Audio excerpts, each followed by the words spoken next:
હું તો આવીને હજી થોડી વાર નીંદવાનું ચાલુ કર્યું ત્યાં તો વરસાદ ચાલુ થઈ ગયો. તો આપણે ખેતરમાં આવ્યા તો ખેતરમાં ચાલુ હતું જંગલ નીંદવાનું. એમાં જો કે થોડી થોડી ટમેટી દેખાય છે, એટલે કે ટમેટાના ઝાડવા થોડા થોડા દેખાય છે. તો ગુડ મોર્નિંગ એન્ડ જય માતાજી, સ્વાગત છે મારા નવા બ્લોગમાં. તો મસ્ત મજાની સવાર પડી ગઈ ને આપણે ઉઠીને આવી ગયા ખેતરમાં ચક્કર મારવા. તો આપણે ખેતરમાં આવ્યા તો ખેતરમાં ચાલુ હતું જંગલ નીંદવાનું. એટલે જંગલ નહીં પણ ખડ નીંદવાનું ચાલુ હતું, કેમ કે ખડે જેટલું થઈ ગયું છે જંગલ જેવું. જો અને આમાં આપણે વાવી છે ટમેટી, એટલે કે આપણે વાવ્યા આમાં ટમેટા, પણ આમાં તો જો કે કાંઈ દેખાતું જ નથી, નકરું ખડ જ છે. પણ હવે એને નીંદવું જોઈએ ને સાફ કરવું જોઈએ બધું, એટલે આપણે કામ ચાલુ જ છે. અને મારે પણ નીંદવા જવું જોઈએ. મમ્મીની માં સામે નીંદે છે, આપણે ત્યાં નીંદવા જવું જોઈએ. ના આમાં થઈ ગયું છે ચોખ્ખું, નીંદાઈને કમ્પ્લીટ થઈ ગયું. એમાં જો કે થોડી થોડી ટમેટી દેખાય છે, એટલે કે ટમેટાના ઝાડવા થોડા થોડા દેખાય છે. તો હવે આપણે નીંદવા માંડીએ એટલે જલ્દીથી થઈ જાય બધું ચોખ્ખું. આજે તો આપણો વારો આવી ગયો યાર નીંદવાનો. પણ યાર ચલતા રહેતા હે સબ. હું તો આવીને હજી થોડી વાર નીંદવાનું ચાલુ કર્યું ત્યાં તો વરસાદ ચાલુ થઈ ગયો. આપણે અહીંયા સ્પેશિયલ બેહવા માટે ઝૂંપડી છે, તો અહીંયા ઝૂંપડી આવીને આપણે બેસી ગયા, કેમ કે વરસાદ ચાલુ થઈ ગયો હતો. એટલે હું તો જ્યારે વાડીમાં કામ કરવા આવું ત્યારે આવું જ થાય. હજી તો કામ ચાલુ કરી ત્યાં તો વરસાદ ચાલુ થઈ ગયો.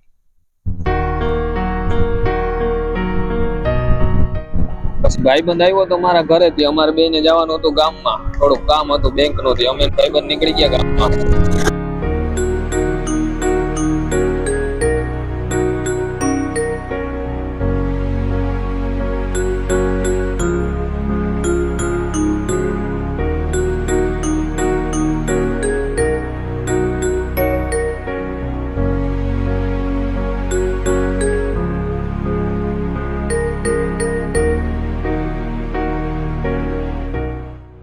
પછી પહોંચી ગયા ગામમાં ને હવે જવાનું છે બેંક.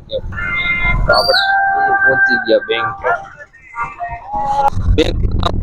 હવે ગાડી રિપેરિંગ કરવાની હતી ભાઈને. હવે જાય અમે ને ભાઈબંધ ગાડી રિપેર કરવા ગેરેજે.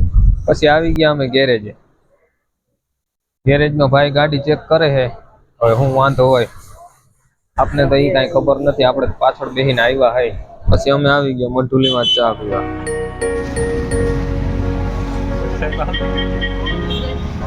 પછી હું ને ભાઈબંધ નીકળી ગયા પાછા ઘરે. અને ગામમાંથી આવીને આપણે બેસી ગયા બપોરા કરવા.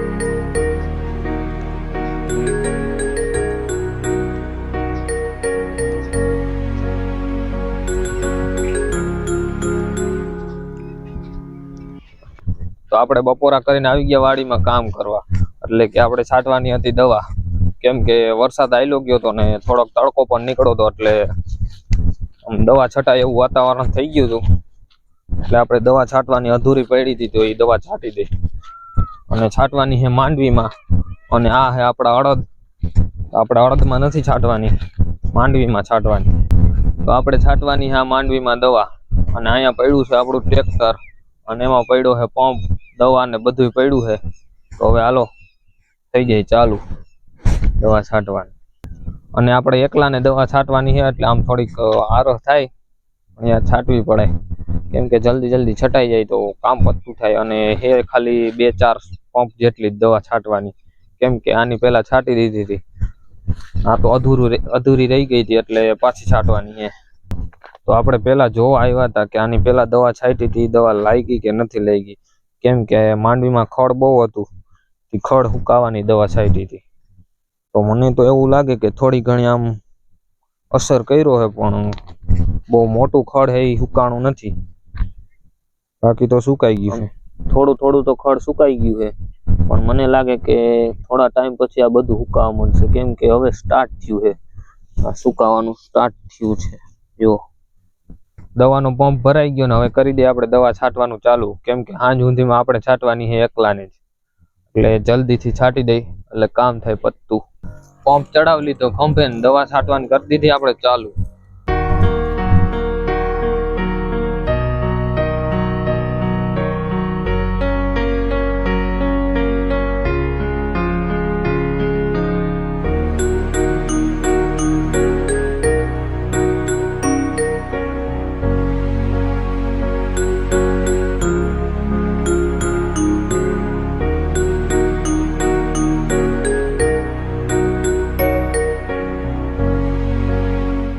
દવા છટાઈ ગઈ ને આપણે આવી ગયા ઘરે.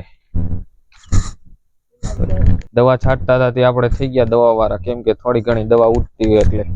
તો હવે આપણે નાહી આવીએ અને હાંજ પણ પડી ગઈ, તો હવે બ્લોગને કરીએ અહીંયા પૂરો.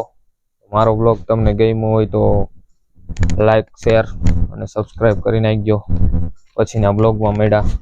ટાટા, બાય બાય એન્ડ જય માતાજી.